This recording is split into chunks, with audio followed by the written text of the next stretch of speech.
1편에 이어 현대 일본까지 역사를 2편에 담아봤는데요. 그럼 바로 시작하겠습니다. 도망쳐 나온 남조 왕실이 57년을 버티다가 아시카가 요시미치에 흡수되면서 남북조 시대는 1392년에 막을 내리게 됩니다. 즉 북조가 통일을 하게 되죠. 혼란은 이때부터였습니다.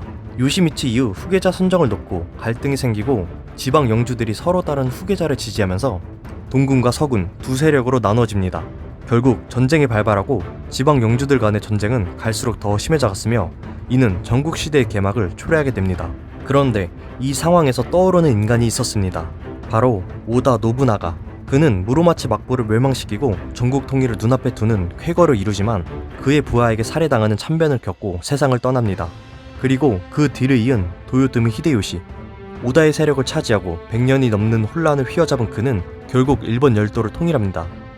통일을 이룩한 히데요시는 내부의 불만 해소와 본인의 야망 실현을 위해 조선 침략을 감행합니다.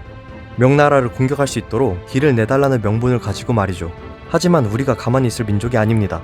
이순신 장군의 대활약과 의병의 활동, 명나라의 지원 등으로 조선 정벌은 실패로 돌아가고 히데요시는 5살의 어린 아들을 남겨둔 채 1598년에 사망하고 맙니다. 그 뒤를 이은 도쿠가와 이에야스. 1603년에 그는 에도의 세 번째이자 마지막 막부를 세웁니다. 에도는 지금의 도쿄이죠. 그렇게 250년이 흐르고 1853년 일본 앞바다에 4척의 미군 군함이 나타납니다. 이 함대를 이끄는 페리 제독은 무력을 앞세워 일본의 개항을 요구했습니다. 새로운 개척지가 필요했던 미국은 태평양 중간에 있는 일본이 딱이었던 것이었죠. 그리고 새로 즉위한 메이지 덴노와 함께 전면적인 국가개혁을 실시합니다. 서구 열강의 힘을 실감한 일본은 서양의 사절단을 보내 모든 걸 배워왔고 이후 서구식 근대화에 성공하여 주변국에 대한 침략을 단행합니다. 청일전쟁, 러일전쟁의 승리로 조선 반도의 주도권을 쥐게 된 일본은 1910년에 조선을 강제로 병합하며 완전한 제국주의의 국가로 변모하게 됩니다. 1914년 1차 세계대전이 발발하자 영국과 동맹이었던 일본은 영국, 프랑스, 러시아 편으로 세계대전에 참전합니다. 이 전쟁을 빌미로 일본은 서서히 중국을 침략하며 그 야욕을 드러나게 되었고 어부지리로 승전국이 되기까지 하죠.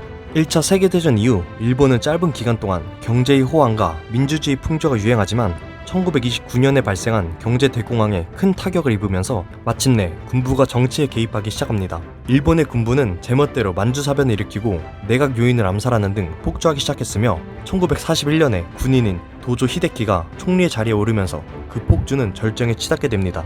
일본은 2차 세계대전이 벌어지자 아시아에서 미쳐 날뛰었고 이를 보다 못한 미국이 석유와 같은 전략 자원의 일본 수출을 금지하자 일본은 미국을 협상 테이블로 끌고 나오기 위해 선제 공격을 가한다는 미친 결론을 내리게 됩니다.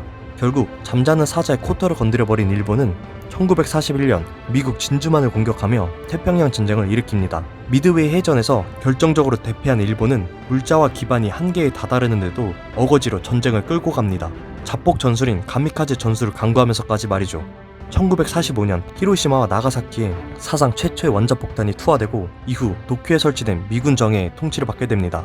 미군정 하에서 나라를 재건해가던 일본은 한반도에서 벌어진 6.25 전쟁의 특수를 누리며 완전히 부활하는 데 성공하고 1952년에 미군정마저 철수하자 독립적인 주가 국가가 되어 오늘날의 일본에 이르게 됩니다.